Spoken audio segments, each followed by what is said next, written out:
On September 15, Arab and Islamic leaders gathered in Doha for an emergency summit after Israel's deadly strike on the Qatari capital. The attack, which killed 5 Hamas members and a Qatari security officer, is now being described as a turning point in the region's fragile diplomacy.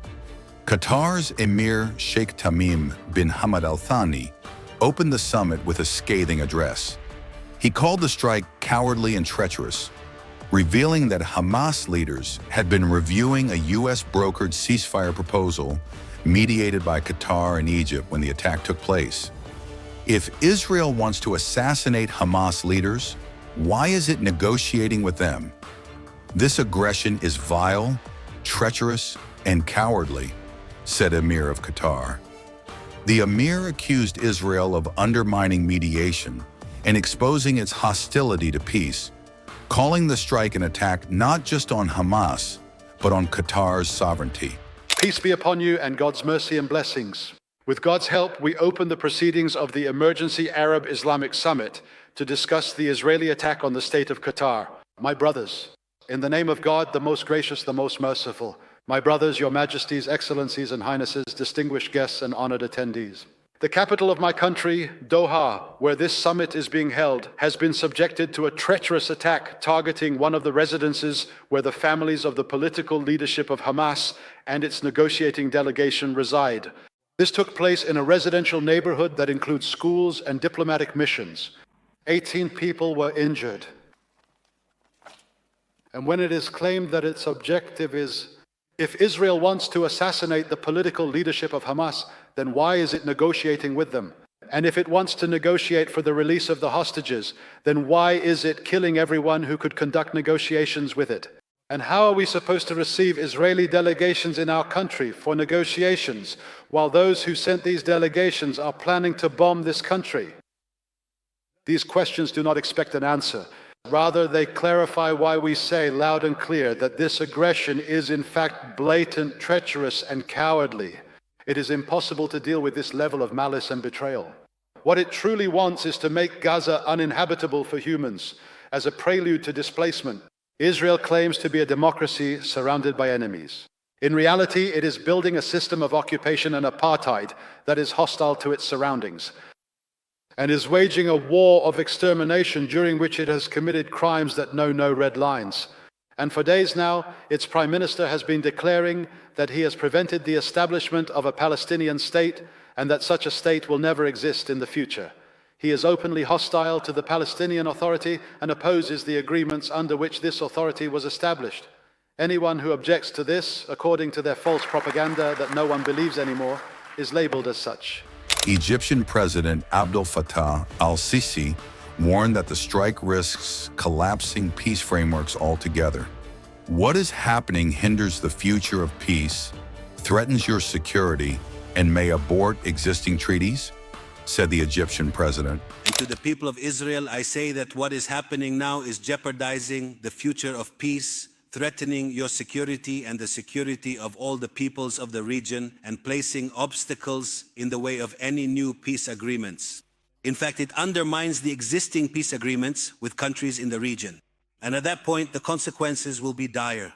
This would mean the region returns to an atmosphere of conflict, squandering the historic efforts made to build peace and the gains achieved from it, a price we will all pay without exception. So do not let the efforts of our forefathers for peace go in vain, for regret at that time will be of no use. To stop the war on Gaza, to prevent the displacement of the Palestinian people, and to protect.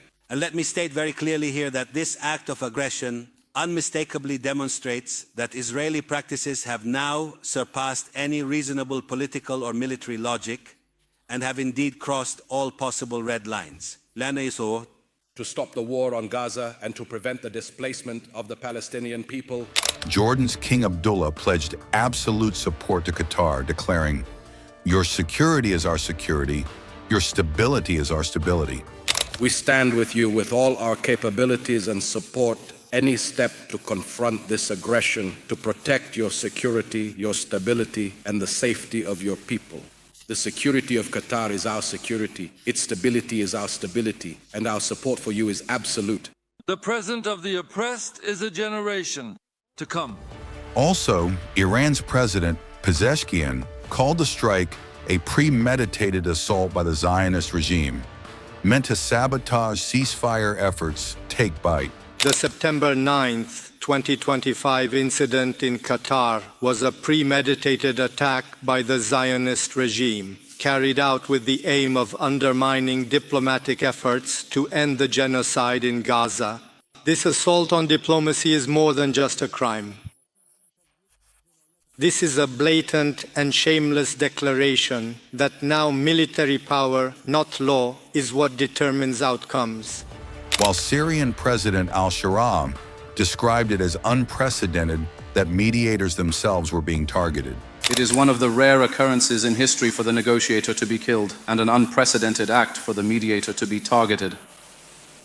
And in the same context, the Israeli aggression against Gaza continues, and its attacks on Syria have been ongoing for 9 months. Wise, resolute, and proud, you avoid injustices. I stand with the people of the Syrian Arab Republic. Israeli Prime Minister Benjamin Netanyahu has not backed down. He defended the operation and signaled more could follow, saying Hamas leaders would not enjoy immunity wherever they are. The assessment of the impact of the strike, whether the leadership was killed in Doha? Well, we're still getting the final reports. I'll tell you what the impact of the strike is. We sent a message to the terrorists. You can run, but you can't hide. Now we'll get you.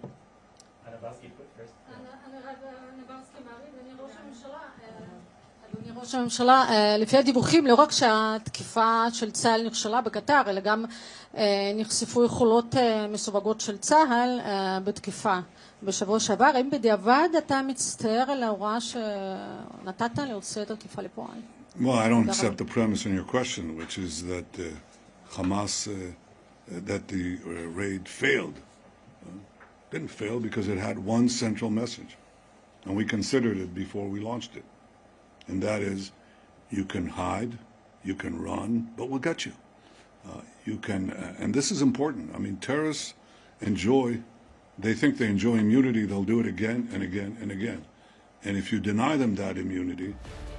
The Doha summit is expected to issue a resolution condemning Israel's actions, warning that such hostile acts threaten regional coexistence in normalization efforts. For many Arab leaders, the strike has only deepened the conviction that peace in the Middle East is slipping further away.